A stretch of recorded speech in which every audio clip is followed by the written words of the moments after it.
you're saying that the devil is shame and guilt, the energy of shame and guilt. Mm-hmm. The energy of it. Mm-hmm. So the greatest trick that the shame and guilt pulled, pulled was to convince the world that it didn't exist. And a lot of people say it doesn't exist. That's interesting. Okay. And there's nothing to do. But go to the people that are saying, I want to help, I want to be more evolved, I want to be more spiritual. How can you help me? I said, well, I cannot help you become more spiritual because you are spiritual. I can help you get rid of the blocks that are stopping your spiritual progression. But there's also things you can do too, like you're doing. But if you could put, if a person came to me, I would say, let's help this shame and guilt get rid of that, or be aware of it so you don't take any more on. Then your journey will be quicker. You got to accentuate the positive. Wow, I feel good. A little bit of feel good goes a long way. You're listening to Karen Swain, teacher of deliberate creation, accentuating the positive, showing you a way to a better life. Accentuating the positive, it's not just fad, it's sanity. Who in their right mind would accentuate anything else? If you feel like that's what you want to do. Hello and welcome to another show, Accentuating the Positive with Karen Swain. Always wonderful to be with you again. And please remember, if you are liking the shows, to like and subscribe and share your comments with us. I'm fascinated to hear your comments, and share the shows with people. I have a beautiful woman to introduce you to today. Her name is Lois Hollis. Welcome to the show, Lois. Thank you. And Lois has an amazing story, and we're going to have a great show today. We're going to talk all about emotions, spirituality, enlightenment, subconscious belief systems, and more than anything, the shame, blame, guilt game, right? It is a game. It's a game. It is a game. It's a game a lot of us play. Everyone plays it. Everyone plays it. I've actually done a video called The Blame Game. Biggest game, my guides say, biggest game on planet Earth. But let me tell you a little bit about Lois and what she's been up to. Lois Hollis. Okay, all these initials after your name, Lois. RN, don't know what that stands for. Registered nurse. There you go. BSN. Bachelor's in nursing. And REV. Reverend. Oh, Reverend. Shifts our opinion on one of the most forbidden subjects, and it's not sex. Lois experienced several spiritual encounters that began with a near-death experience in her childhood from physical abuse, which I'd love to explore a little bit further, depression, anxiety, pain, and 30 years of migraine headaches was Lois's way of life until she was asked the perfect question. What do you know about shame? Stunned, she silently went on a mission to learn more, and her life changed dramatically. She discovered that shame and guilt was within everything she felt. The good news was the solution to her many emotional and physical problems was in confronting the shame and guilt.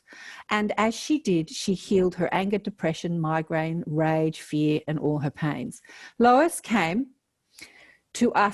comes to us with a lifelong background in health. She began as a nurse's aide at the age of 12. 12, that's so cute. And continues helping people today at 76.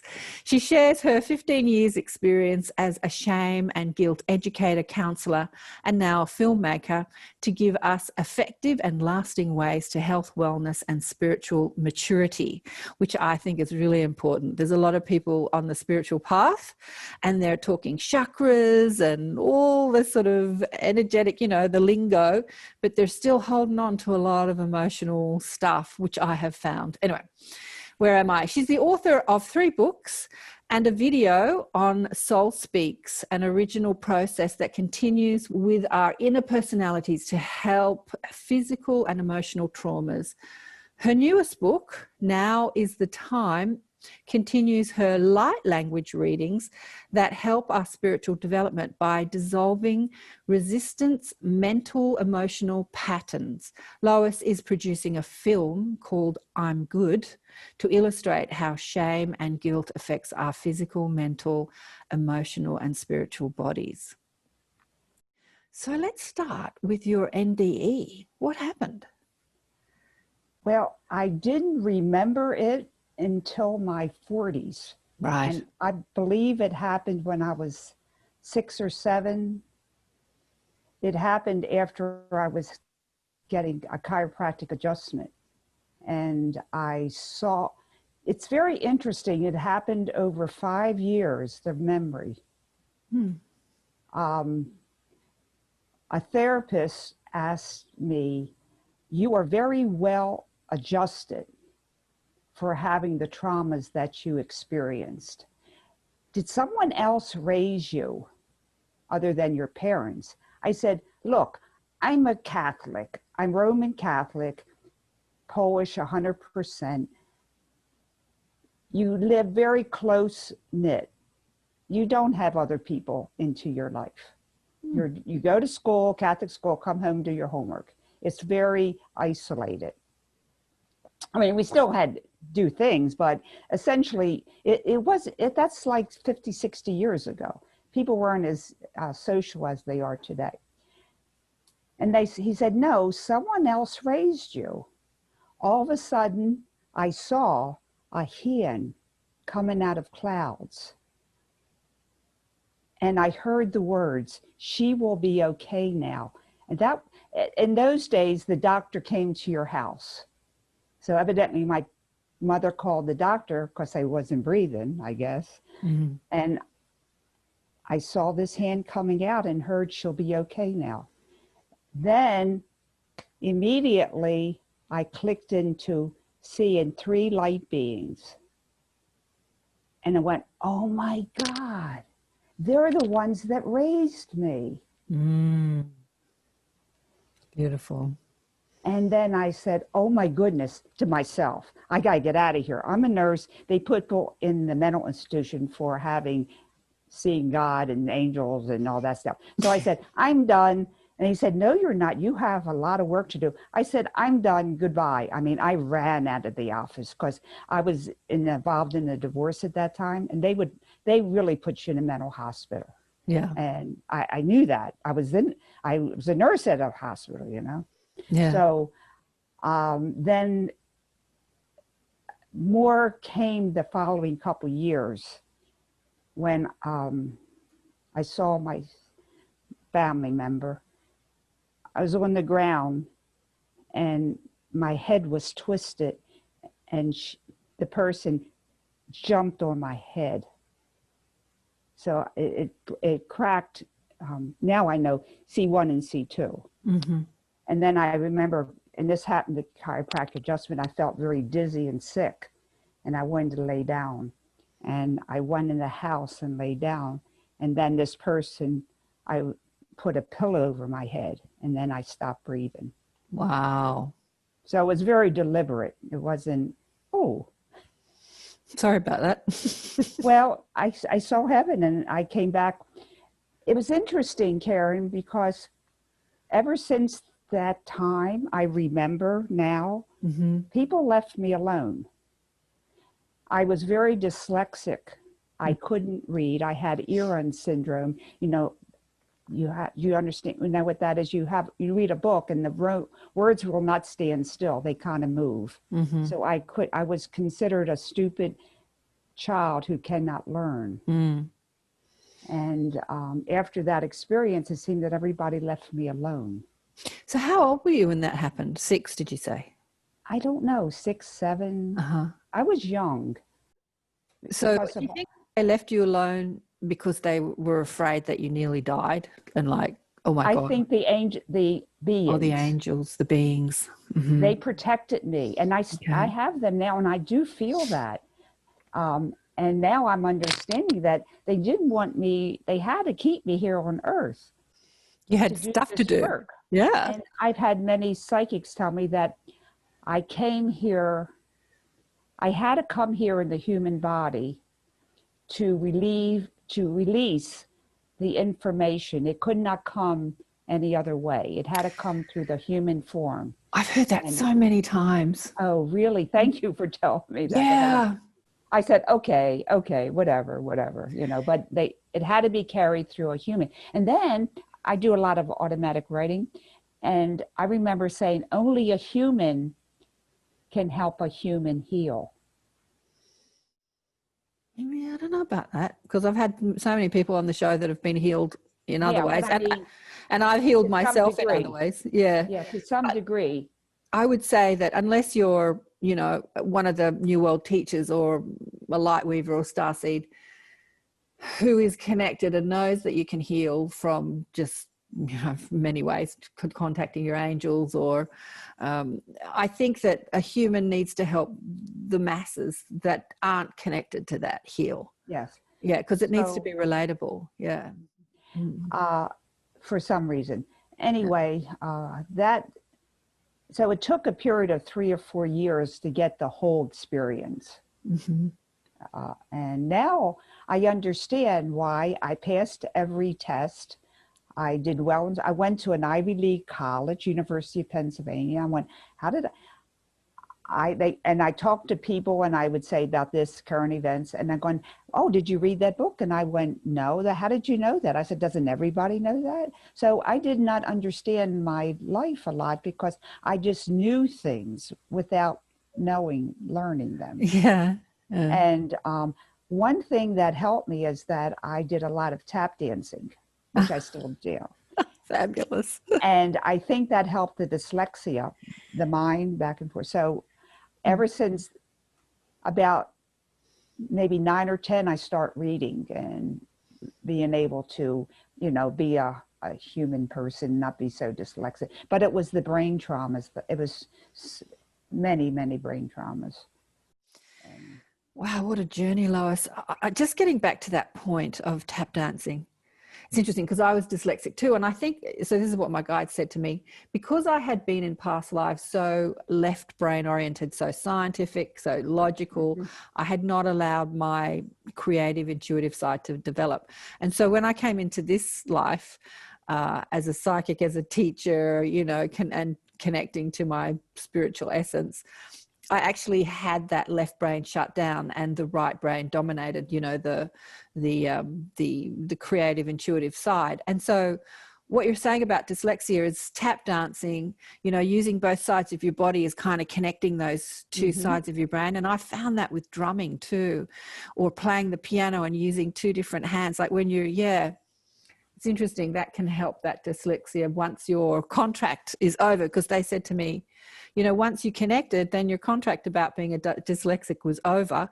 But then I had that habit of thought, thinking I'm not a very good reader or I'm not a very good speller, and it's just a habit of thought. And the truth is, you can do it if you want to. Yeah. Is that what you found? It's kind of blurry until I start doing the interpersonal work that I started. I call it soul speak. I would talk to the 6-year-old in me who was dyslexic and who stuttered, which makes sense because I stuttered because of brain injury. And I helped her to heal, and then it went away. Right. Yeah. I mean, people are kind of familiar now with the interpersonal work, and that's how I healed from the abuse, because at different times I had different abuse, and I was able to work with those personality parts within me, and when they healed, I healed. So what happened for the rest of your life? It says in your bio that you suffered a lot of depression and anger issues and 30 years of migraines. Well, I didn't know that I had all these traumas in my head. I just had headaches all the time. I began as a nurse, and I've been very blessed in being a trailblazer. I worked in the open heart team at University of Maryland, and they just started doing open heart surgery. And then I moved to Philadelphia, and I started, or helped start, one of the first kidney hemodialysis units in the United States. Wow. We were the first ones out with it. And that started, I had to learn new methods of nursing and teaching and home dialysis. I did that for 10 years. I wrote many books and many lectures, et cetera, et cetera. And then I became a mother. I had lost 3 babies, and then God gave me 3 beautiful daughters. And then I was wondering, what am I going to do when they all grow up? So luckily, then I had, I don't know what kind of experience you would call it, but some people said I had a reincarnation in the same body. Some people said I had a kundalini. I don't know. All I know is that light poured in my head. And I did not know about chakras at that point. So all I know is that I was taking a bath, and all of a sudden this picture of golden white light poured into my head, went down into me, and I've never been the same. I mean, I start writing just automatically. I had, you know, my temperature went up to like 105. My pulse was 150. You know, I was shaking and vibrating. I went, but it's interesting, a week before that, I found a book from Stanislaus Grof about spiritual emergencies. Isn't that interesting? Yeah. So I read about it. I said, isn't that interesting? And then 1 week later, they have this golden white light pouring into my body. And I went, oh, I guess that's what he's talking about. And you know, this is like 1990. It wasn't very popular. Yeah. Yeah, you know, I'm in little town Virginia, raising my kids. And anyway. So how old were you when that happened? The white light? 1990. Do the math. So that's 10. 40s. About 40 some, almost 50. Right. Okay. And the interesting thing was, Karen, was that I lived in this beautiful place of different colors. I have never seen the colors like that before. And if it wasn't for my dear precious children, I wouldn't eat, because they go, Mom, it's time to eat. Oh, food. And so I would eat, but I wouldn't eat unless they realized they told me to eat. And no matter what I ate, I became it. If I ate a squash, I became a squash. If I ate a tomato, I became a tomato. Don't ask me what that is, but it just was. I merged with everything and everybody. So okay, I'm trying to understand this. So how do you become a squash? What do you mean? I don't know. I don't know. That's why I said, don't tell me, ask me how that happened. But I was a squash, like orange, and I just was a squash. I don't know. It was like I became whatever I ate. Wow. It was fascinating, but I was losing 1 pound a day. Wow. And I'm thin. I don't weigh that much weight. So I was like, and then one of my dearest friends said, Lois, you cannot live in that dimension and live in Earth at the same time. You're going to have to choose. You can live spiritually, but not where you are. It's incompatible with the physical life. And you're going to have to make a choice, but you won't be able to see those colors like you did. And I said, well, I have to raise my 3 daughters. And then all of a sudden I saw these books on the side of me. Like I was supposed to write all these books. And I went, okay, that's what I'm supposed to do. You know, I'll write these books. And then slowly by surely I became more grounded. And I went to a yoga center, and they helped me do a lot of yogi postures. And that really helped. And I still do that today. I mean, you know, not professionally, but just kind of do the different poses and, you know, stretching. And that has helped move the energy that I have within my body. And so when the white Okay. When the white light, golden light started streaming through you and you felt like you were living in another dimension, is that when your emotional trauma started or healed, or what they're just saying to me is that, yeah, okay, I'm going to let you answer. Got all these people talking to me. They're excited, Lois. Oh, good. Good. The team here, they're very excited. Anyway, so what happened, you know, so you felt like you were living in another dimension. You saw all the colors. Is that when your emotional traumas healed? No. I heard the words, raise consciousness. Right. I went, okay. And the thing that triggered it was the Palladium music. One of my friends gave me the new Palladium music that was out, and I put it on, and immediately the light poured in. Oh, really? So it was immediate. Aha. And I'm very connected to the Palladium. Pleiades. You know, I've got to tell you a funny story. You were talking about working in the mainstream. So I was just telling you, I was moving my daughter yesterday, and she's always saying to me, Mum, stop talking about aliens. I don't want to know about it. And the day before, we went shopping for some furniture and stuff, and I'm in the car and she's saying, don't talk about it. And I'm talking, and she's saying, don't talk about it. And I'm talking, and she's saying, stop. And I said, you're not going to shut me up. I'm going to keep talking about it. But she started laughing. We're in the kitchen. She started laughing and she said, you know how I keep telling you to stop talking about aliens? She said, my new flatmate, I was telling him how crazy my mum is talking about aliens all the time. And he goes, oh, I'm Arcturian. What's your mum? Palladian or something like that. Like he's totally connected. That's funny. Isn't that hilarious? And then I met him yesterday, and he works as a psychotherapist in a hospital system.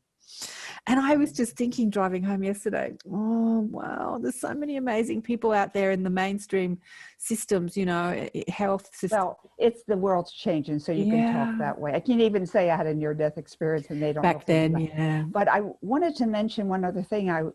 When going to the yoga center, one of my friends suggested that it was Guru Maya's place. I call her that, Guru Maya's place. And I was waiting for a bus to take me to the center, and I went to her chapel. And Guru Maya.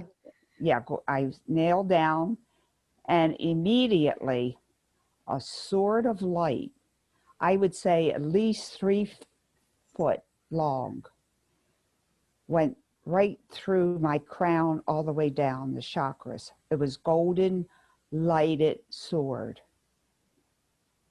And I felt balanced. Wow. My mouth is open because as you were describing your experiences of not wanting to eat and feeling like you were like in this other realm and seeing all these colors, I immediately thought of Guru Maya in the book Autobiography of a Yogi, who was exactly like that. And she just didn't eat, and people fed her because she just didn't think to eat. And I didn't. And I'm like, oh my God, you're talking about Guru Maya. And I'm, wow, maybe you are Guru Maya. Went straight through, and I was balanced. Wow. Now, I haven't told anybody this because, you know, really, I was fixing the spaghetti, and I did live in Sedona, but they were kind of like jealous of that. I'm going like, really, you know, this is just what happens to me. Okay, you know, it doesn't seem extraordinary to me, right? Because it's always been extraordinary. Yeah, because you're right. You know what I mean. It's just, and all I want to do is do my job. Because God has saved me so many times in my life. And I need to do my job. Oh, I know. You're doing it. You're doing it. Yeah. You're doing it. Yeah.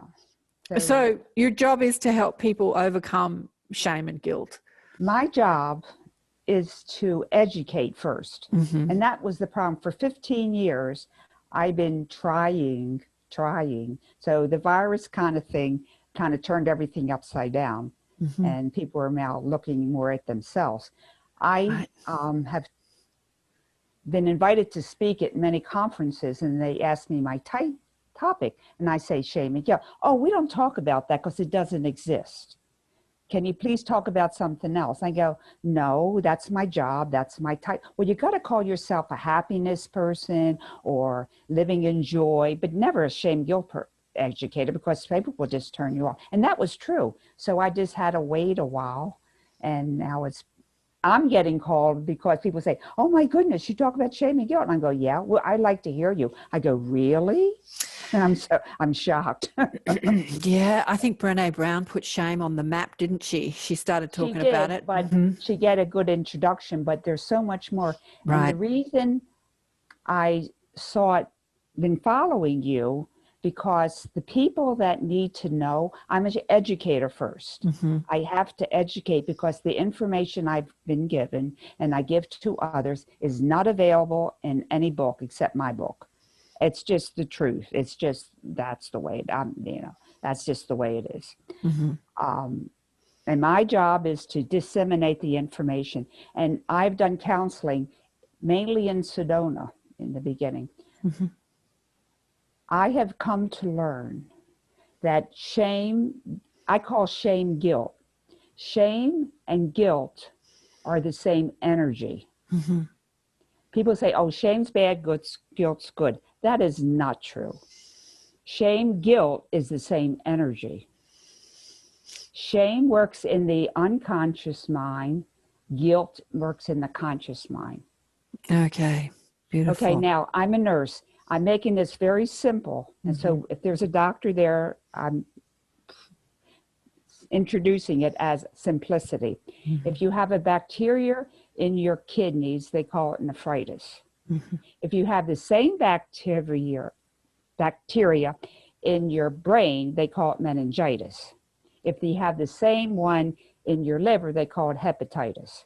So it's about the location that changes the name, not the source. Okay? And they're following through with that, saying that shame and guilt are different. No, they're not. They're the same energy. Different location. Different location. Let's have a look at what shame, guilt looks like for people that don't recognize it.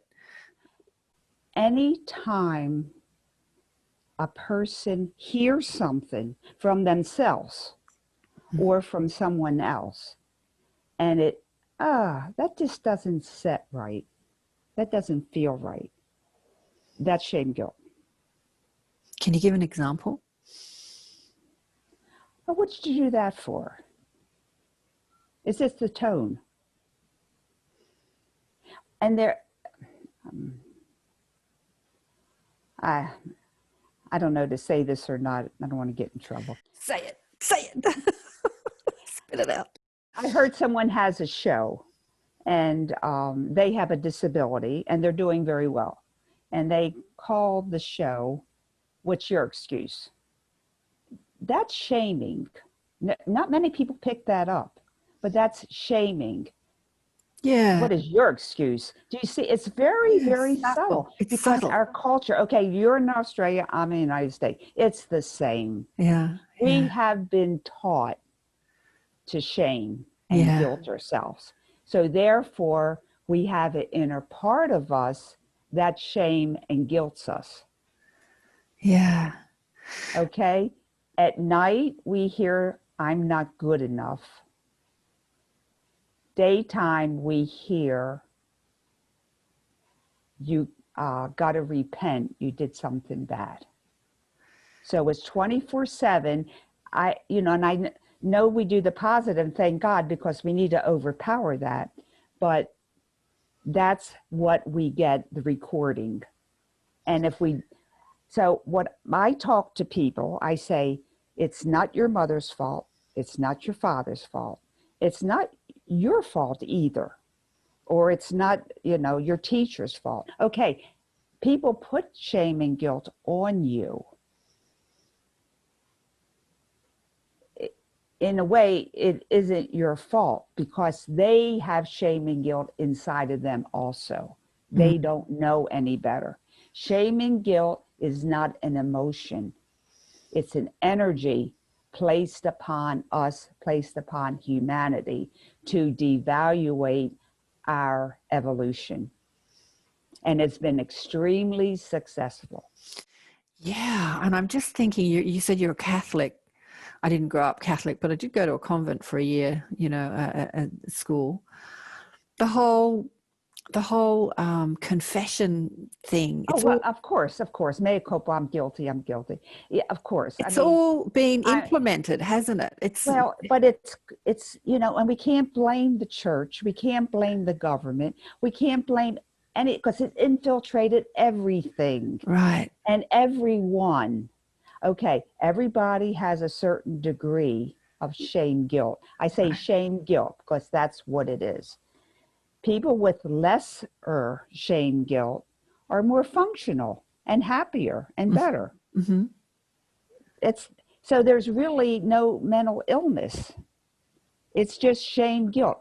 Okay, if the people that are listening, if they could take a pencil or a pen out, and I have this in my book, if they can draw a little block and put hurt, you get hurt, right? Person gets hurt, probably shamed. Okay, then you get anxious because you're afraid of getting hurt again. That's normal. Mm-hmm. So there's more shame. The pyramid, it's an upside down, it's a pyramid that's upside down. The smallest is at the bottom. So then you get angry because they hurt you, you're upset, and it's still going on. So you get more shame. After the anger, you go, I just hate everybody because I'm angry, no one's helping me, I'm excited, anxiety, and by now you're a teenager and you're just angry. Mm. And I hate you people. I mean, I hated the world for wronging me at one point. Mm. And so rage, hatred, that's the same thing. And then on top of that is fear. Fear is double shame.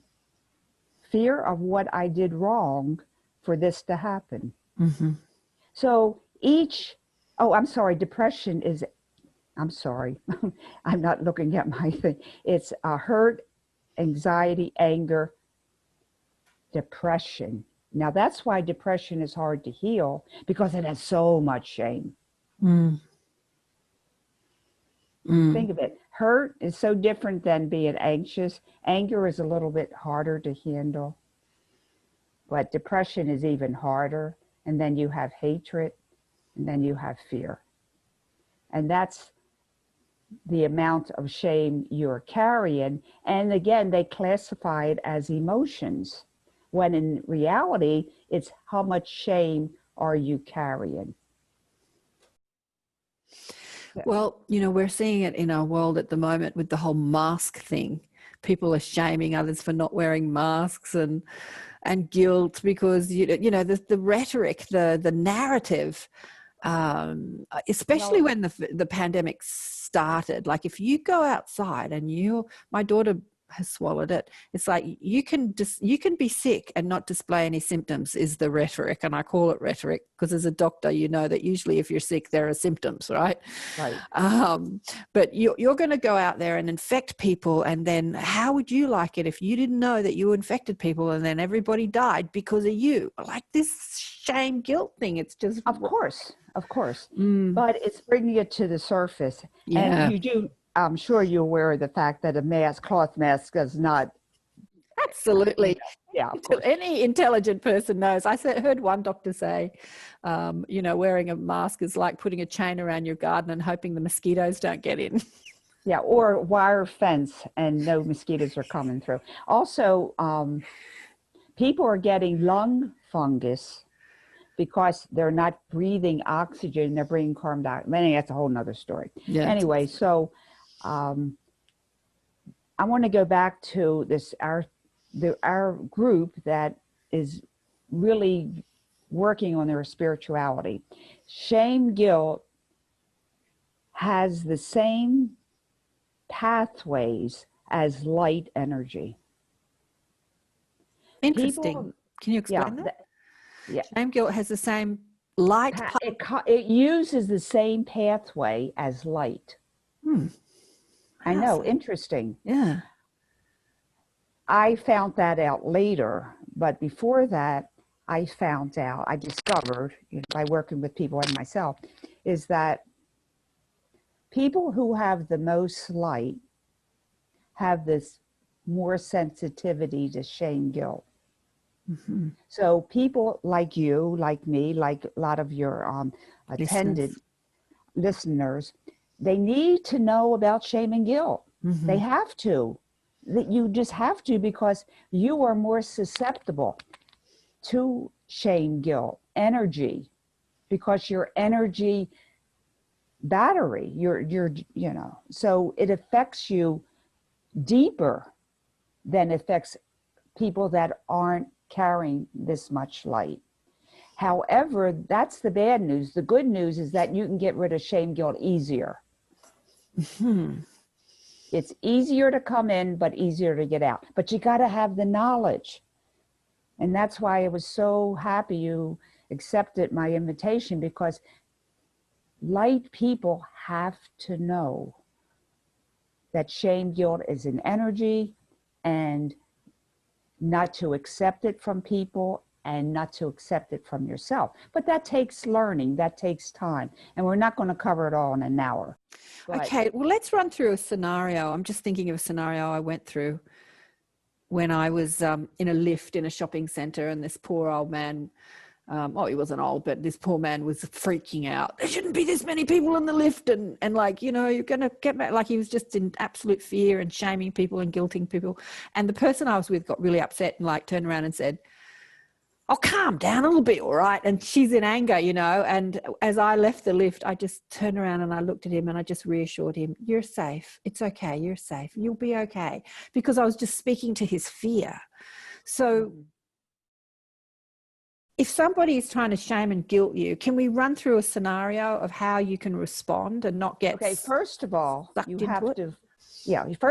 have to know it's shaming and guilting. That's a whole nother thing. We have been so brainwashed, we don't know the difference between normal conversation and shame guilt conversation. Right. And I can go through that a little bit towards the end. Okay. But when you being sensitive, you like, oh, that didn't feel right. Like, you knew that right away, didn't feel right. And if the person is not talking, or they're talking to you, you need to cut it off. Like, the best sentence to have is, "Isn't that interesting?" Look at them, because they need a response. They need a response. And you can say, "Isn't that interesting?" You're not condoning what they're saying, but they need a response, because they'll be even worse. And say goodbye and walk away. So what would the sort of thing that these people would be saying that's buying into shame and guilt? What sort of type of thing? Why do you wear that stupid thing? The mask? Yeah. Or anything like that. Anything. Why are you doing that? But it's the tone of voice. It's condescending. And what's your excuse about it? That's guilt. We do that to ourselves all the time. But it's also in our tone of language. What are you doing that for? What are you doing that for? Do you see, it's, or a person could say, "Wow, that's really cool. What are you doing?" See the difference? Well, if you're not listening to me, you're not hearing me right. The person wasn't explaining it correctly. That's why I didn't get it. Now, this person is really, so I just left. Anyway, so it's like, they put the blame on you. Instead of them the blame speaking game. clearly. So let's just dissect this a bit. So sure, we're not finished. Okay. I have to say, isn't that interesting? And you teach techniques and things of that sort, which is perfect, don't take that energy.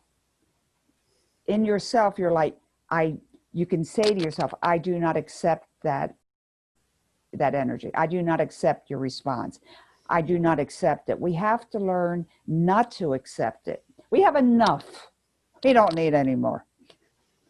But you can say that and you can command that because you have that presence. You are aware of it. You just say, isn't that interesting? You can turn away, walk away, and you say, I don't accept your shame and guilt. Now, yeah, you really can't say that to somebody because they might slug you in the head. So you can just most people don't really want to even admit that they're being in shame and guilt. Like, okay, so for instance, you're stressing me out. You're like, that's blame. Like, you are stressing me out. What you're saying, how you're being is stressing me out. So how do you respond to that? Isn't that interesting? Isn't that interesting? Okay. I love it. I love it. I mean, if you can come up with a better one, please tell me, but that is just perfect. And okay, so the person says, oh, shut up. Shut up. You're stressing me out. Even that isn't that interesting stuff, you know. Time to go. Goodbye. And you leave. Yeah, but if it's your son or your daughter or your mother or your husband or your wife. You can do that. You have to leave. Say, I gotta go. Soup's boiling, gotta pee, gotta go to the bathroom. I mean, seriously, we got many excuses. You know, a couple times I'm on the phone and, you know, why did you know, the blame thing, and I keep going like this. Giving it back to them. As fast as they're giving it, I'm giving it back. Gotta go. Oh, I gotta go. What's wrong? Well, the soup's boiling, the coffee's boiling. Bye. Right, don't take it on. You feel so good. Yeah. I mean, just because you're not accepting it. Can you imagine how good you feel when you actually help a part of you that's carrying shame, blame forever, and you help that little part, that 7-year-old, 8-year-old, release the shame that they've been carrying for like 50 years? Yeah. You feel really good. Mm. Mm. So I wanted to make a note of that, that people that are on the evolutionary track, and we all are, it's called eternal progression. But Lois, how do you help somebody that doesn't feel like they need help, but they're drowning in shame? Look, I'm thinking about my brothers. I have one brother who was such a sensitive little boy, and we had a really dysfunctional family like you, and he grew up completely hating himself. And then he married a woman, he's been with her for like, I don't know, 30 years, who shame and guilts him constantly. It's like, oh, shut up. You don't know, like that. Don't be so stupid. You always do that. You're so stupid. You never listen. It's like, she just doesn't stop. Okay. Oh my God. With the, as you know, as the light is pouring in more and more, they will see the shame and guilt. They will have a explosion and they go, oh, I think we need help. You cannot help somebody that doesn't see a problem. No. Okay. You cannot help a person. I mean, you can pray, you know, But what's interesting, Lois, is that he doesn't see he's got a problem. He's just accepted that's who she is.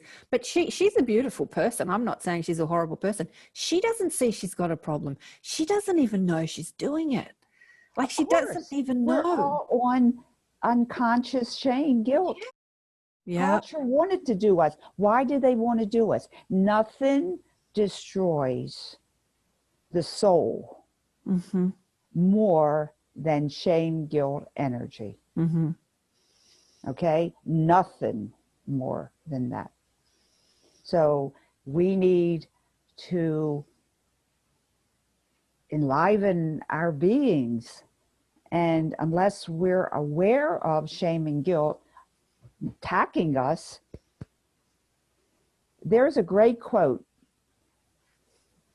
The greatest trick the devil ever pulled was to convince the world he didn't exist. Well, I don't believe he does exist. Well, no. In shame and guilt. I'm talking about shame and guilt. So you're saying that the devil is shame and guilt, the Shame and energy guilt, of shame and guilt. Mm-hmm. The energy of it. Mm-hmm. So the greatest trick that the Shame and guilt forces, pulled, pulled was to convince the world that it didn't exist. And a lot of people say it doesn't exist. That's interesting. Okay. That's and there's interesting. nothing to do but go to the people that are saying, I want to help. I want to be more evolved. I want to be more spiritual. How can you help me? I said, well, I cannot help you become more spiritual because you are spiritual. I can help you get rid of the blocks that are stopping your spiritual progression. But there's also things you can do too, like you're doing. But if you could put, if a person came to me, I would say, let's help this shame and guilt get rid of that, or be aware of it so you don't take any more on. Then your journey will be quicker that way. So that's, where I am. And a lot of people come to me because, oh, I have so much guilt and I can't get rid of it. And I tell them that you cannot get rid of guilt unless you get rid of the shame that's fueling the guilt. That's fueling it. I think that, when you say the guilt has even been made holy in many ways.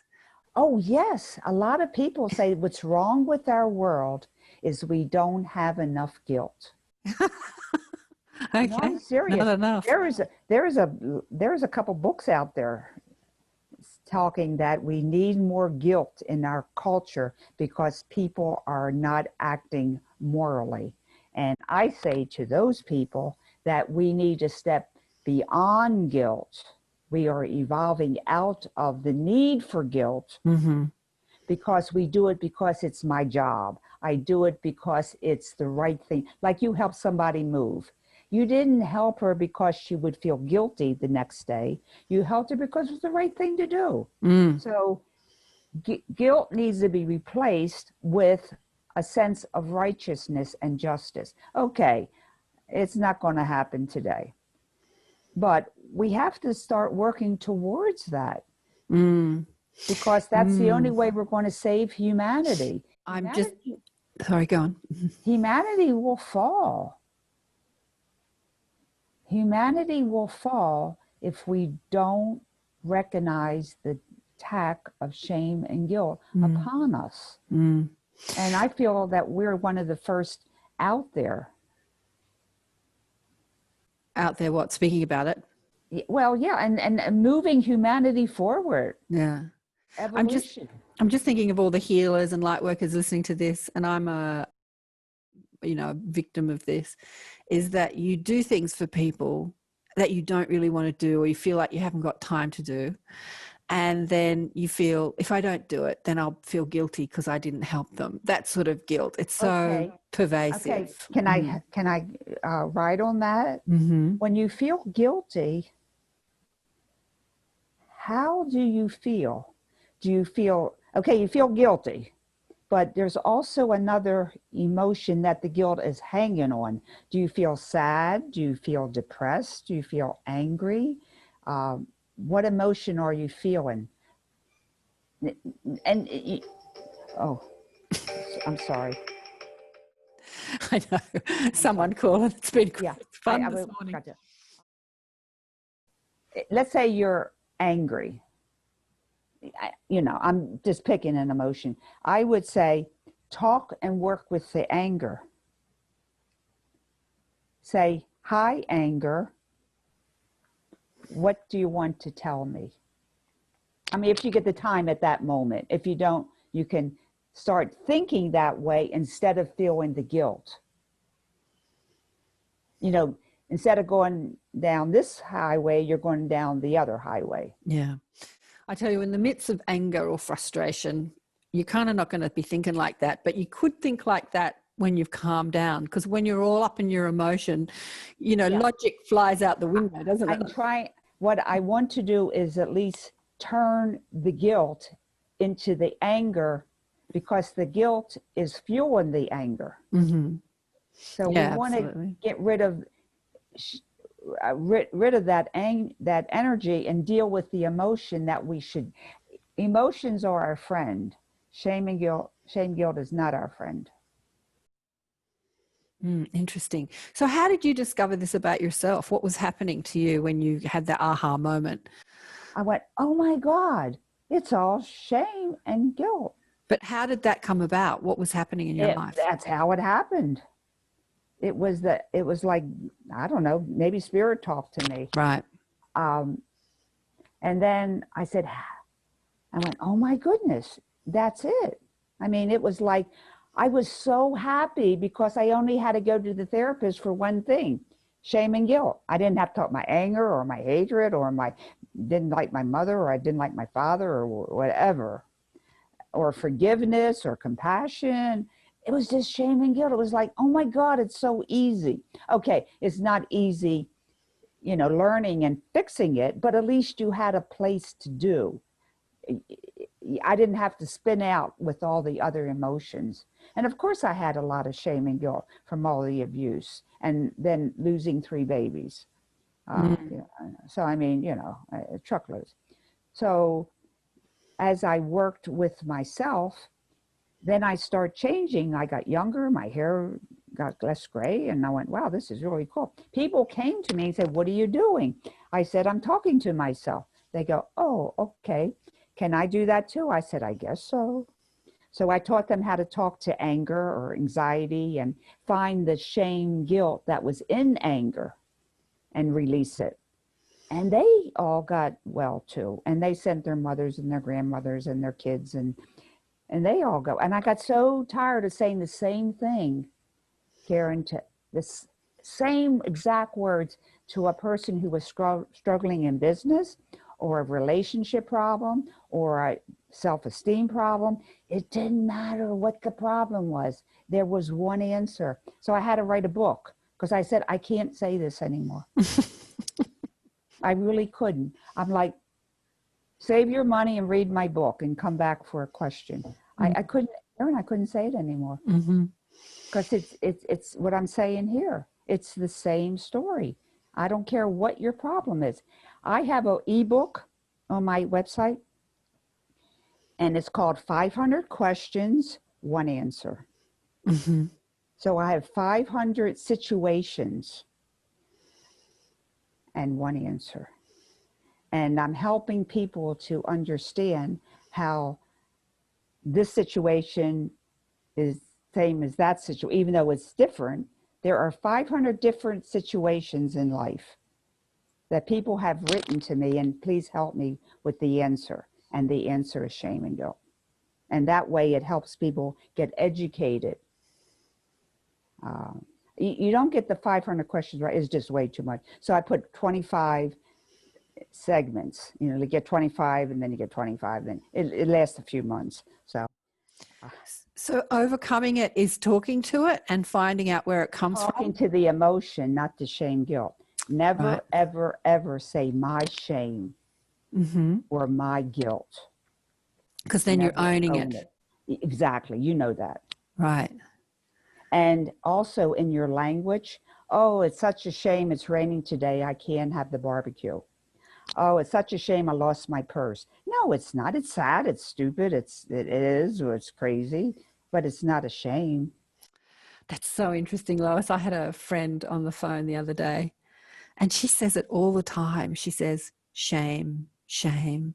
It's just, I said, oh, I smashed my car. Oh, shame, shame. This happened. Oh, shame. And I said to her the other day, you say that all the time. You're always shaming. You're always shaming. She goes, yeah, it's just, part of my culture, part of the way I grew up. We say it. She's a particular flavor of religion and culture, and I won't sort of name it. And she said, yeah, that's just what we say. And how sad is that? I'm going to send this to her. You know who you are. Yeah, give her my website. I'll give her my book. But anyway, whatever. But it's true. It's true. And it keeps it going. It keeps it going. And you know what's even more fascinating? She's a therapist. Well, she should be a therapist. I met her a long time ago. And I saw this brilliant light worker that was here to save the world. And I sort of saw this vision of her and how she was going to, you know, help a lot of people. And I'm not saying that she hasn't, but she has done course after course after course after course after course. Like, she's one of my most well-versed friends in healing courses of all different types. She's done everything. And if I want to know about anything, I ring her and she goes, yeah, I did that. And yet she has not really cut out a path or a living from being the therapist. You know, she's teaching a language. Understand why now. Right. Yeah. Okay. Isn't it interesting? Also, I want to state here that I'm not in competition with other modalities. I would like for them to incorporate shame guilt work into their modality. That's why people go from oils to tapping to the list is endless, and you go on forever and ever. But if you don't incorporate shame and guilt, I'm not saying they're bad. It's just that it's incomplete forgiveness. Everything is incomplete because if you don't know and learn and practice the way of not shaming and guilting, you're not going to get out of the hole. Right. So you talk to your emotion. So you're feeling frustrated and angry, because I've got direct. I rarely these days kind of indulge in the lower emotions. Nothing really pisses me off these days, right? Well, like yesterday, nothing does normally. Nothing really. But yesterday, as I said, I got frustrated and I was like, wow. I haven't been this frustrated for a long time. And I was thinking, wow, there it is. There you are. Hello, frustration. Like, ah! Anyway. And so it's like right in my face as I have this conversation with you, which is perfect, I think. So when you calm down and you're not all up in your emotion, you talk to the emotion, and what do you say to it? Hi, frustration. Thank you so much for coming to me and talking to me. Now, some people say, I don't give a damn. Say, hi, I don't give a damn. No, I'm serious. Whatever comes up, that's what you say hi to. Well, interestingly enough, I teach exactly this. I teach this to my tribe. So it's really interesting that you're teaching it. Yeah, again. And what I'm saying is that I think that interpersonality is kind of widespread now. It isn't like one person does it. It's kind of incorporated, which is great. And the more you talk to the emotion, they will start talking to you. And I have my clients or people write their messages from their emotions to me, email, and then I give them questions to ask their emotions, because I don't know what the emotions are going to say to what question. So I help them learn how to have conversation with them, because I've been doing this for so long. You kind of see where it's all going. And it's very interesting. It's a fun thing. I have a video on my website, Soul Speaks. It talks how you talk to your emotions. And I did a little half-an-hour video on that. I had little kids as emotions. I don't know if you saw it there. I started watching it this morning. Yeah. Okay. So anyway, it's kind of interesting. So, but you have to help the little kid find the shame they're carrying. That's where it's different. And when you find that aspect of you, because it's not just the little kid, you know, I went to see a healer. I helped a healer out the other day. We swapped a session. So I had a session from her, and she's going into my past lives, and she's pinpointing stuff that happened in different past lives where I'm carrying pain in my body. And my guide said to me, you could do this forever. Imagine how many past lives you've had. There's like a better way of doing it. Yeah, that's endless. That's endless. Okay. In my work, I found that you're carrying that particular energy or thing in different ways. And the point of transformation would be the kid inside of you that's carrying that through all the lifetimes. However, there was one person I had who was extremely angry. And it was unusual because she was like you, very spiritual. And, you know, for her to have this anger is like, really? You know, it was just out of place. And then she was also very visual, and she went, oh my goodness.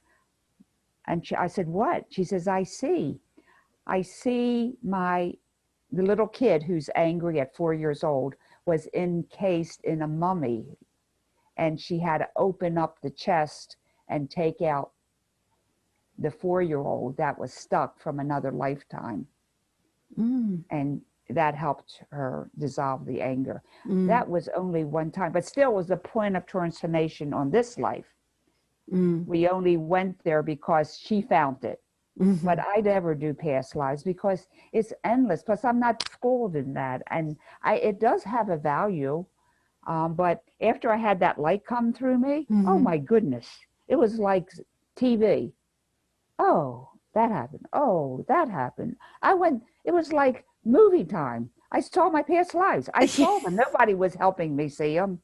I went, oh, that's it. I would check I would go, oh, isn't it? And all of a sudden I'd see somebody hit me with the cheek in my cheekbone.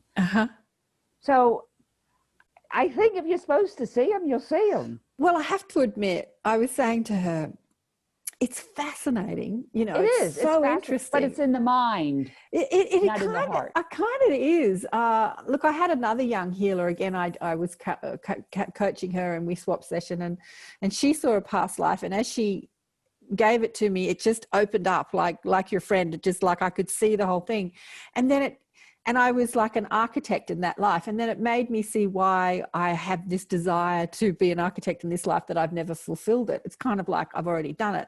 So I don't know if that's a mind thing. It just made a lot of sense. I think it's interesting and I think it's valuable. But I think it comes if it's valuable. That's what I'm saying. It comes if it's valuable. I'm not saying you should never do it. I think it's very interesting. And it's some people are really into that, and that's wonderful. That is not my expansion path. It's not your part. The expansion of understanding who you are as multidimensional. But you know, my guides have said to me that every trauma that you've ever lived in, any unresolved trauma that you've lived in any past life, is present and active in this life, in your emotional body. So Can I tell you something very interesting?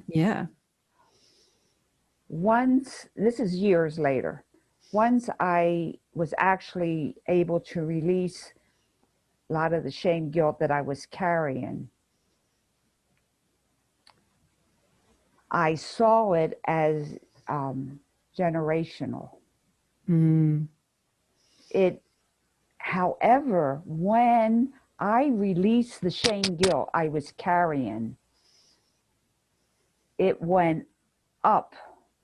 I released it for my family. Because they were carrying it, I was carrying it. Okay, I didn't get rid of all of it, but there's that string. It's like a pie. You take a piece out of shame and guilt. That's one piece. A shame and guilt of school, shame and guilt of people, shame and guilt. You know, but just because you release some shame and guilt doesn't mean you released it all.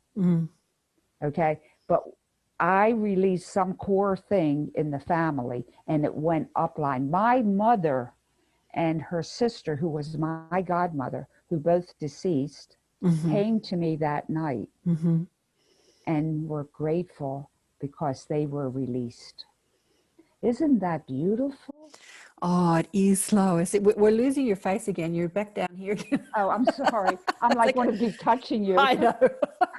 I know. And I talk about this with my tribe a lot, because, you know, my tribe are the light weavers, I call them, the New World teachers. And as maybe starseeds or Palladians or Arcturians who elect to have a human life, they're coming in to transmute and transform density because we're in this time of shift.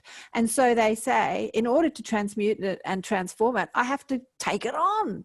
And it's so they kind of come into these traumatic families where there's a lot of abuse and guilt and shame, and they sort of take it all on because... And then people said to me, but why do they have all these? And I said, because they're the ones that are going to heal it. You know, the other people are just going to shove it under the carpet and pretend it doesn't happen. You know, the healers are going to heal it. And so you take on this big load. It's like you lump it on your plate and then you go through all the trauma and the drama and the abuse. But that was so beautiful, Karen, that I knew that it went upline. Then upline and downline. Now, I have to caution you, you can't do this unless you release a lot of shame. You can't just do what I'm going to say. Okay? So I'm telling you, you got enough shame and guilt. You can't take on anymore. Okay? I preface that. Years later, I said, I need to take back the shame, guilt I gave my children. And I had to see it. I couldn't say, oh, take this. No, it doesn't work that way. You have to find it to get rid of it. You know, like you can't say, I released all the shame, guilt in my life. Yeah, right. If it was that easy, we would all be saints. You got to find it to get rid of it. And how do you find it, Lois? Like I said, talk to your emotions. The emotions are carrying it. They will tell you. And that's how you release it. So if you want to take back the shame and guilt you've given, because, you know, none of us have been perfect parents and we've been marinating in shame and guilt. Even if you were perfect, it's still shame, guilt. Yeah. And so how do you take back the shame and guilt you've given? I saw it. Okay. So you just, okay. But it was, you know, I guess you could say meditation, but it was just closing my eyes and I could see.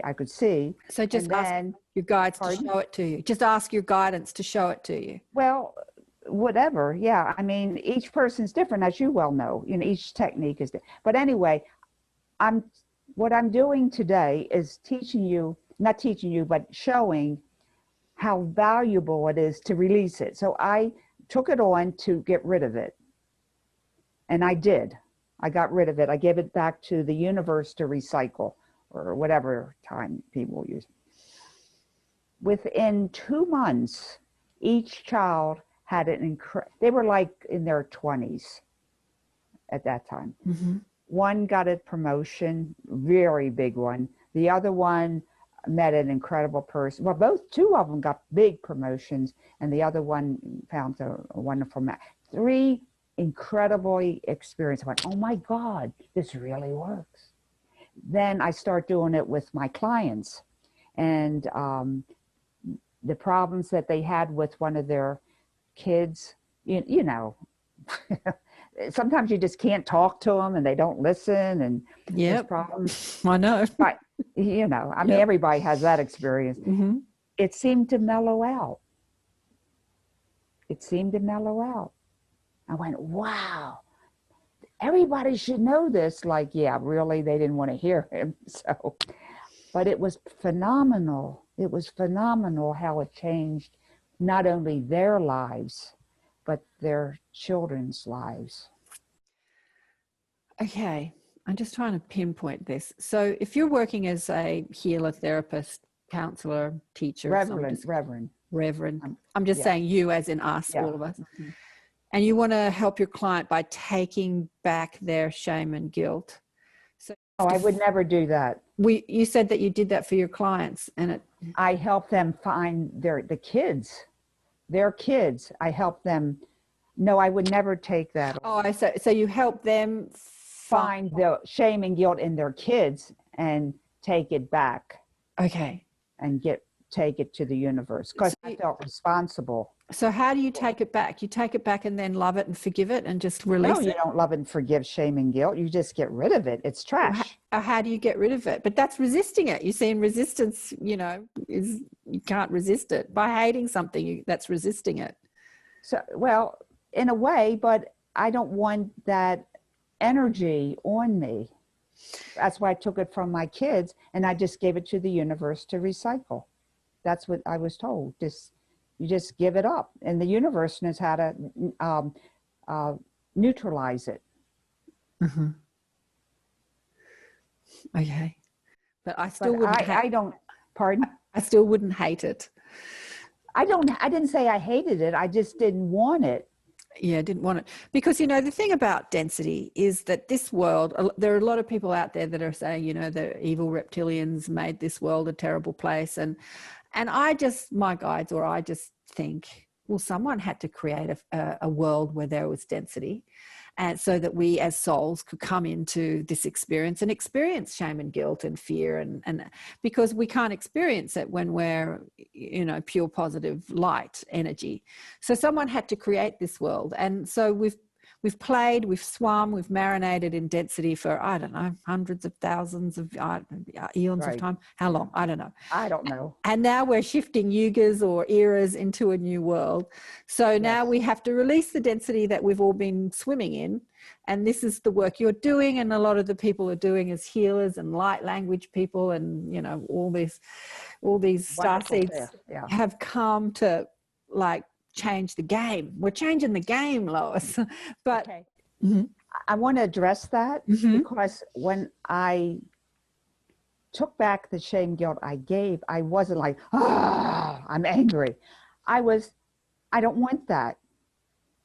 Get rid of it. Now, you can not like somebody. You know, I don't particularly like that. Or and I don't still love them. Yeah, you can still love them. You know, you love all of God's creatures, you know, but I don't particularly like to, I mean, I'll talk to them, but I'm not going to talk to them every day to my bosom friend. And once you release the shame guilt's fire, once you get rid of the shame and guilt, you don't have hatred. Yeah. You're just like, I don't really like them. Yeah. So you say, thanks for the ride. See ya. Yeah, but you understand that the hatred that's happening now today is escalated because the shame and guilt is being poured on even more. Because you're racial. No, I'm not. So they're making you feel more guilty. So the shame guilt is being piled higher and deeper. So people are like, ugh. But that's the shame guilt that's given it that spark to do that. So that's why people are so hateful. Oh my God, they're reptilian. Oh my God, they're this. Oh my God. But it's shame guilt talking that energy. When you don't have that high amount of shame guilt, you're like, oh yeah, whatever. I don't particularly go to that species, but it's okay. You know, you don't have, how do you say it? You're more neutral. You say, isn't that interesting? You say, isn't that interesting? Yeah, because that's interesting. But if you have a lot of shame and guilt, you have angst. Yeah. You have anger. And what did I do? The hurt, anxiety, anger, depression, hatred. It builds. So the person that has hatred is like, man, they got truckloads of shame guilt. And it's not the hatred. We just call it hatred. It's shame guilt. So I'm simplifying it, but not that it's easy. I want to change people's thought. Thinking, yeah. So Lois, are you teaching this, or are you just sort of doing it through the books now? I was just starting to do small groups, and then a virus came along. So once that comes down, I want to start with my groups. And also you can do your Zoom groups. I can do Zoom groups. I'm starting a Facebook community now. A lot of people said, Lois, just do a Facebook community. We can talk. And you know, when I had in Sedona, I had shame guilt buddies. Like we could become shame guilt buddies. You can call me on my stuff, and I can, because you can't see it yourself. I don't care how good you are. You can't see yourself. But someone else who knows you is in love will say, oh, that shame. Oh, really? I didn't think of that. Yeah, it's not as easy to see it in yourself as it is to see it in another. So I think have shame guilt buddies. But shame guilt buddies, but I think you can see it in yourself, because all you have to do is listen to your emotion. If you're upset in any way, there it is. Like, there it is.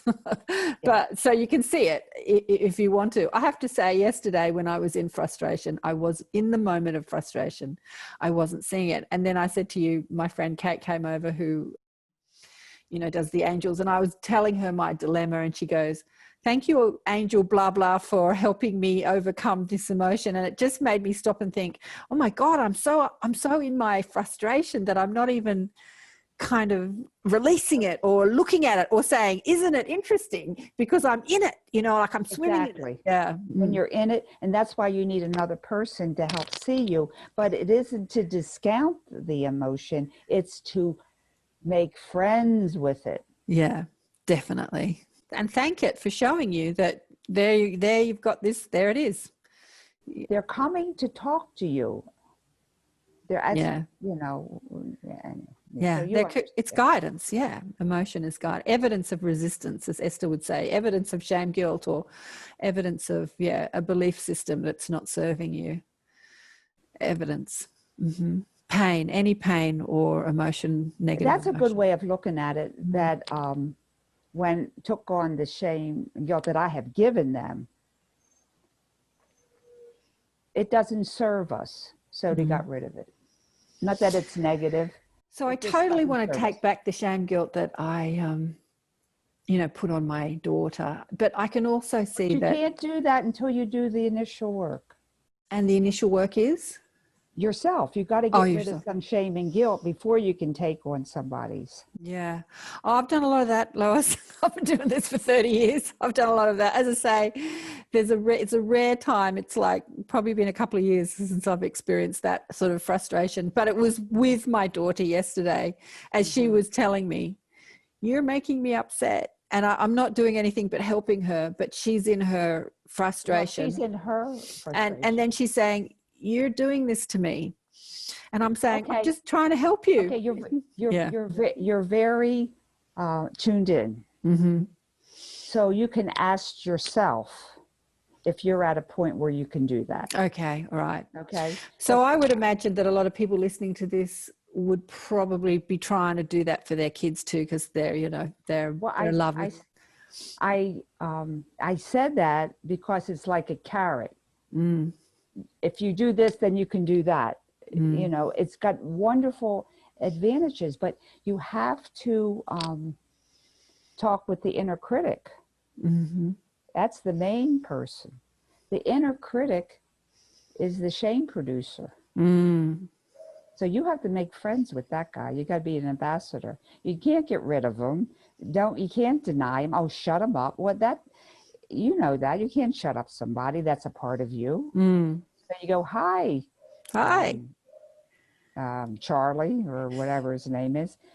Hopefully it's a man. If it's a woman, they're really harder to handle. Why is that, Lois? Why? If it's Gertrude, you go, "Okay, hi Gertrude, we got some work to do." Well, you know, I sort of push people to get out there and do their work. That's a part of my mandate. And we were having this great discussion in my group the other day about doing something that feels uncomfortable, or just waiting for the impulse. And then when you're impulsed, then doing it. So, and she was asking, what's the difference? And I was saying, if it's uncomfortable, then there is something in you that needs healing. So when you do something and uncomfort comes up, so say it's doing a piece to camera like this, like I always found it very uncomfortable to just talk just to myself, to the camera. And I would use that uncomfortableness. I would talk to it and say, well, what is it? Why are you uncomfortable? Because people seem to do it every day. They're on their selfies. They're doing it everywhere. Like, why does it make you uncomfortable? And that inner critic would come up. Oh, you're too fat. You're too old. You're too ugly. All that inner critic stuff would come up, which is, none of it's true, but it's there. But it's true for him. Him, her. I think she's a her. She's pretty tough. So you go, and if you watch my video, it's a good thing. It's a good example of how the inner critic talks. He said, I shut up those emotions. They were yelling and that anxiety was driving me crazy. So I shut them up. And now it's peaceful. And then you come in and you want to make them talk. No way, lady, I'm in charge. So the inner critic became in charge when you didn't talk with the emotions. And this is all the time. I mean, it isn't like one person. So hi, how are you? And they'll go, shut up, lady, I don't want to talk to you. Okay, then you try again. Then you say, would you like to have a promotion? You will get a promotion when I can be with the kids and you will be an executive. So you kind of like, it's all diplomatic. Yeah. But it doesn't, conversation, yeah. It doesn't, sometimes it happens very quickly. Sometimes it takes 2 years. Right. And then I've had some people that had 2 inner critics. They had a hard life. I really feel for them. I only had 1, thank you, Jesus. Oh, you're just so delightful. You really are. You're just beautiful. How long have we been yakking? I don't know. I don't know. But anyway. Okay, so the main message of this is feeling stressed or a negative emotion, talk to the emotion and release the shame and guilt. Yes, but it doesn't happen instantly. It can take a month.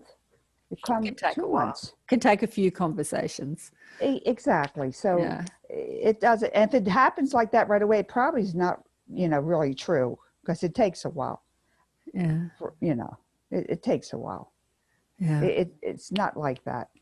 How long did it take you? So before you did this, you were suffering depression and migraine headaches and anger and suicidal. And then you started talking to your emotions.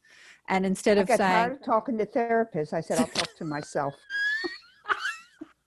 I absolutely agree with you. Look, your mainstream therapists, I'm not mentioning what type, but many of them, will have you in therapy for 30 years. They're going to be making some money out of you.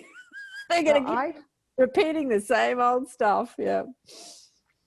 I've had so many healers that came to me. I remember one who's a friend now. When she first came to me for a session, she said, I've been healing myself for 30 years. I've had people come to me and within 2 sessions, they're okay. Yeah, exactly. We're on the same wavelength. Anyway, so it doesn't take 30 years, but it does take a few conversations. It takes a few conversations. And people can email me and ask me those questions. I don't charge for that. Charge for it, Lois. You're worth charge for it. Yeah. Well, they can sign up for something. You know what I'm saying. Sign up for something. Yeah. Start your group, Lois. I have to start my group. Start your Zoom meetings. It is important work, especially for the light weavers or the light workers, because you can have your spiritual epiphanies, but you've still got shame and guilt, or unworthiness or not good enough. Well, everything hanging around. Hanging around there. So, I see it all the time. And I have so many friends in Sydney that are the most amazing, or in Australia, light weavers. And what I'm seeing online is them just doing this whole shame and guilt thing with the pedophiles, and apparently everyone in Hollywood now is a pedophile. When did everyone in Hollywood become a pedophile? And they're all doing let's shame them, let's expose them and shame them. And I'm just thinking, this is not the frequency. Not the way to do it. It's not the frequency that you stand for, is what I'm thinking. As the most delicious light weavers doing amazing work, and then they're posting all this stuff on Facebook. And one who I've had on the show, who I loved, he's doing the same thing, but he can't see that exposing it and making them wrong, he can't see that that's shame and guilt. He just doesn't see that.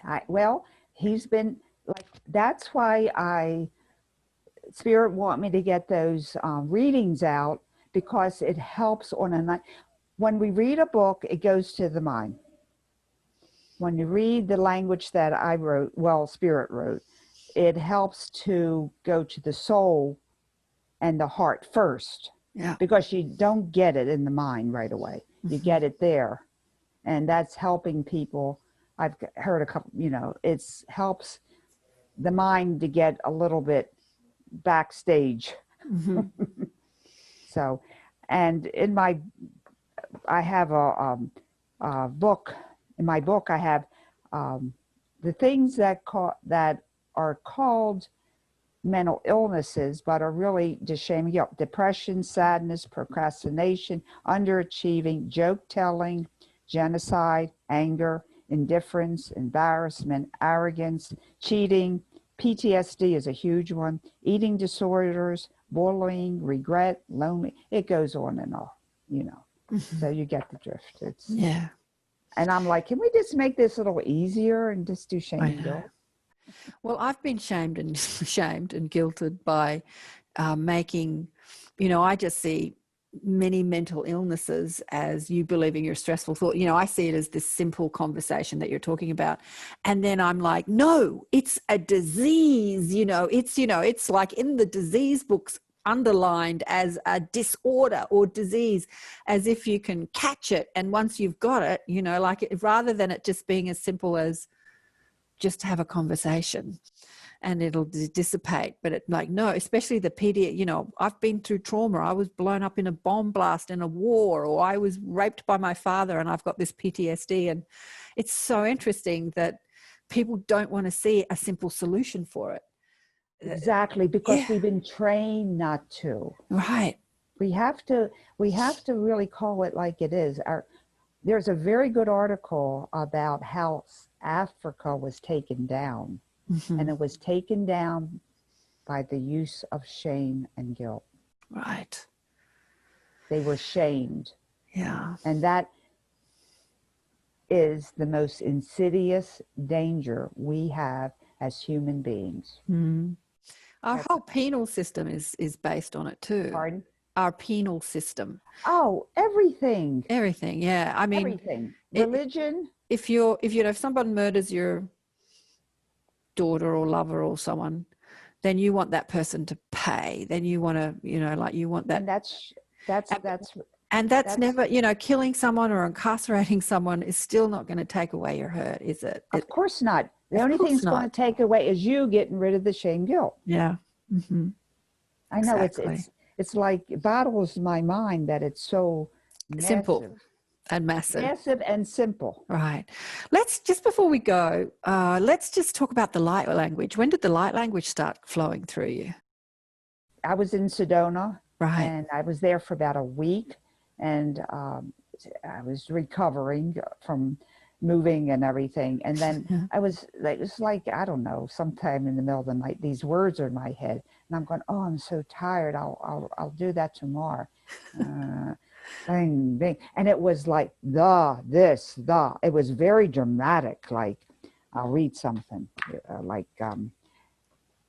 so go it now, the people, and tell them all is good. And I was like, oh my God, I got a headache again. Oh, yeah.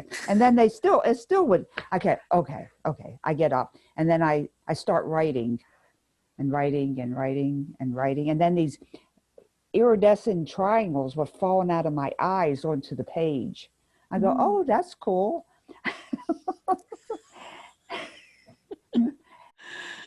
So I'm writing through the triangles. I said, that's really nice. I've been writing for hours and hours, and I went, oh, I'm tired. I fell asleep. And I woke up. And that's how it went for months. Ah, beautiful. Beautiful. So do you use the light language in your work when you're working with people? Are you not taking on clients anymore? Oh, yeah. You are? Clients. So are you using it to sort of help transmute density? Now I am. Right. Spirit just said, now is the time. I went, okay, I'll do it. Okay. It really, what I was doing was every Sunday, I would have a group of people come to my home, like maybe 15 or something, and we'd read 1 or 2 pages of the light language that I wrote. Uh-huh. And for 2 hours, we would talk about that. 2 pages. And then about a month or so later, I get the phone call from, let's say, George. Hi, George. Hi, how are you doing? I said, yeah, I know you, George. He said, I just want to tell you that my I don't know what he had, some kind of lung problem, is all gone. I said, oh, that's great. I'm so excited for it. He said, no, understand. Ever since I've been doing the light language that you're writing, I had this healing. I said, oh, because you're in Sedona. That's why. He said, well, I said, well, maybe it helped. But I said, Sedona is a healing place. And so I said, oh, that's very nice. And then somebody else said something. I said, that's very nice. It's Sedona, right? And then when I got Sedona is a portal, but I don't think it's only Sedona. But I didn't get it, Oh, you didn't get it. So then when I got this out, person called me and said, oh, I like your poet. I like what you wrote. And I said, oh, thank you very much. He said, my PTS is practically gone. I said, really? And he goes, yeah. I said, that's very nice. Keep reading. You know me, it's just like, okay. So it does merit. Look, I think light language is a gift to humanity from the higher realms to accelerate, 1010 it says here, to accelerate the transmutation of density. Because as somebody said who wrote a book called The Jewel Soul, I forget what the name of the book is anyway, but she said, humanity's like been stagnant water, and it's going stale. And so we need to accelerate the evolution. Yeah. I wanted to send you a few copies for free to help, because one of my other friends in Australia has them now and they're going around. So I could send you some. And if people like it, we could have them printed in Australia, because it's so expensive to send it to Australia. You just upload it to Amazon and get it put on Amazon and people can just download it from Amazon? That's a thought. Maybe I should do that. Thank you, Karen. You're very wise. No, I've just been doing this for a while. Okay. But, I mean, Amazon, is one of those big mega corporates that run the world, but unfortunately, you can use them. But you can use them. Fortunately, you just put your ebook or your book on Amazon or the ebook and sell it for a couple of dollars and they print it and send it out. And they give you a percentage, a couple of cents. I'm not making a lot of money from Amazon from my books, but it's just it's a lot getting it out. I need to get it out. It's a way of getting it out and a lot less cost to you. Yeah. Okay. To get them printed. Right. Yeah. I'll do that. Thank you. Yeah. You're welcome. So can you channel the light language? Or does it just sort of strike you? Can you deliberately just do it, or do you? Well, deliberate is like I wake up and I go, oh, these words are in my head. I think I want to write them. Or so you haven't spoken it yet. You've just written it down. Now I type it because it comes in so fast. There's no way I could possibly write it. Yeah, there's no way. Yeah, I type like 100 something words a minute. Yeah. It comes in so fast. I got to type it. Right.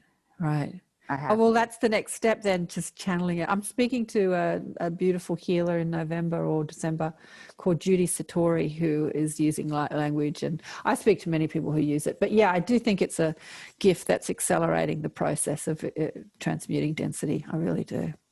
Very interesting things they say. Well, I can't wait to hear more. Lois, what is your website for people listening on audio? LoisHollis.com. That's LoisHollis.com. And you will receive all the books, info. I have videos.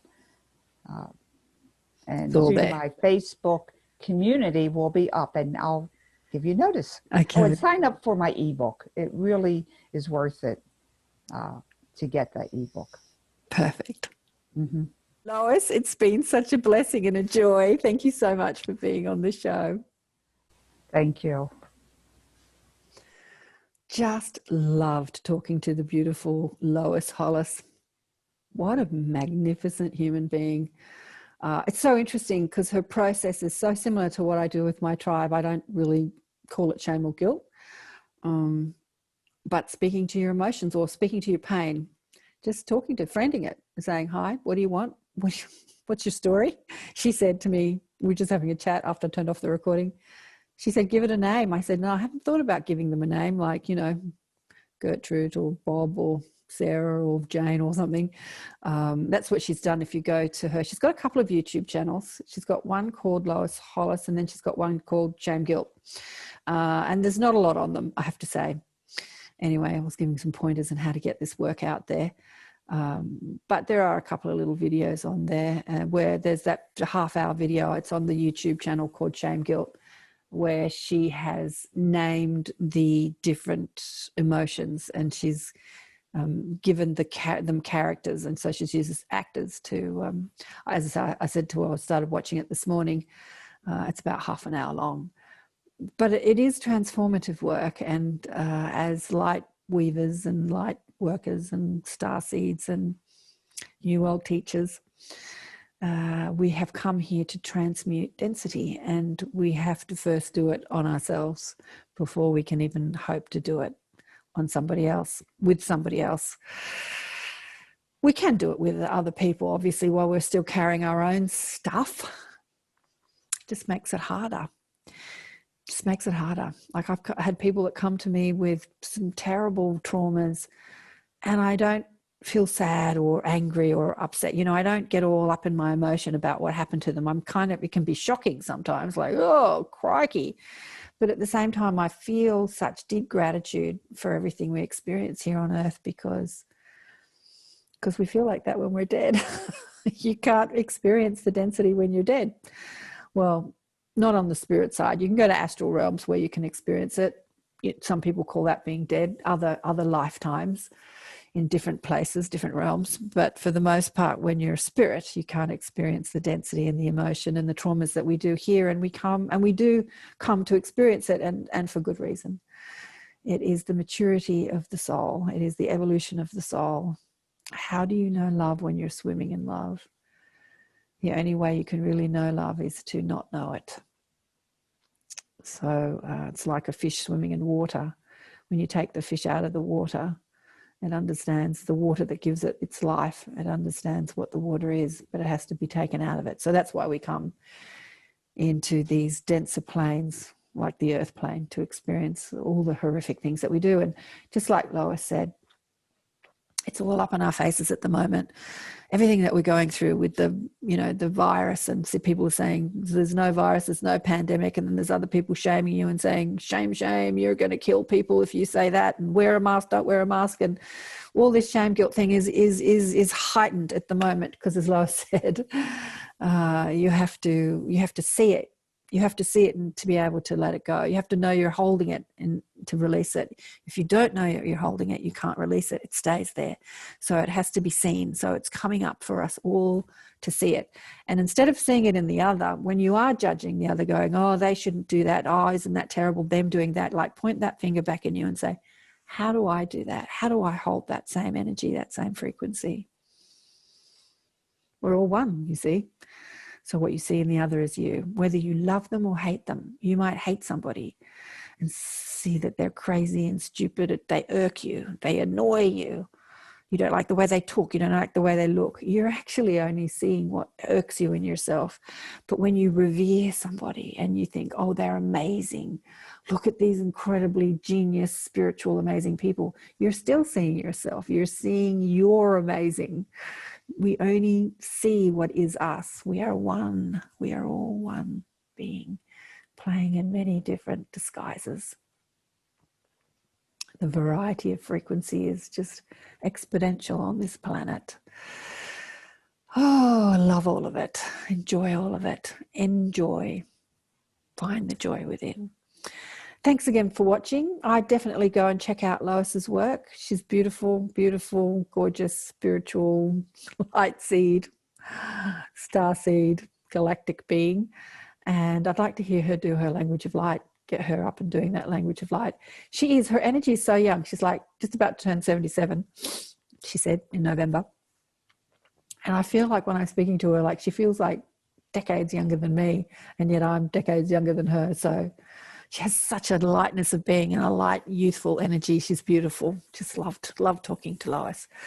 Okay, enough rabbiting on. Thanks again for watching, and watch more. And I will have her book on my webpage if you want to, buy it from the affiliate link. We'll get her ebook up on Amazon, The Process, so that people can get it readily. And who's coming into we've got a couple of guest speakers coming into the Inner Sanctum Hopefully Penny Kelly's coming back. I did book her at the beginning of the year, but I forgot to send her the Zoom link. So she hasn't confirmed on the Zoom link yet, but hopefully she will. And Laura Ladd's going to come and talk to us, which was not organised by me. It was organised by one of my tribe, David, for his group. But he had it exactly the same time I have my group, and he is a part of my group. And I said, well, then let's just combine the groups. And because he normally does his group at night here in Australia, which is kind of like in the middle of the morning in the US, so not great for US people. And I have my group in the morning here in Australia, which is the afternoon in the US. So most of the people in the tribe are from the States. I was telling that to Lois, but it is a global tribe. We've got Germany, Norway, Sweden, Scotland. We had UK. We've had not anyone in Scotland and the UK at the moment, and mostly the US and of course Australia, New Zealand and Canada. Forgot to say about Canada, and So a couple of teachers coming in, and of course I am there teaching every week, and we get into this stuff. The blame game, the shame game, the pain game, and we talk about our pain, both physical, where we hold pain physically in our body, because physical pain is just a pointer to where we're holding emotional pain. It's really the same thing. It's just that when you don't deal with your emotional pain, it turns into physical pain.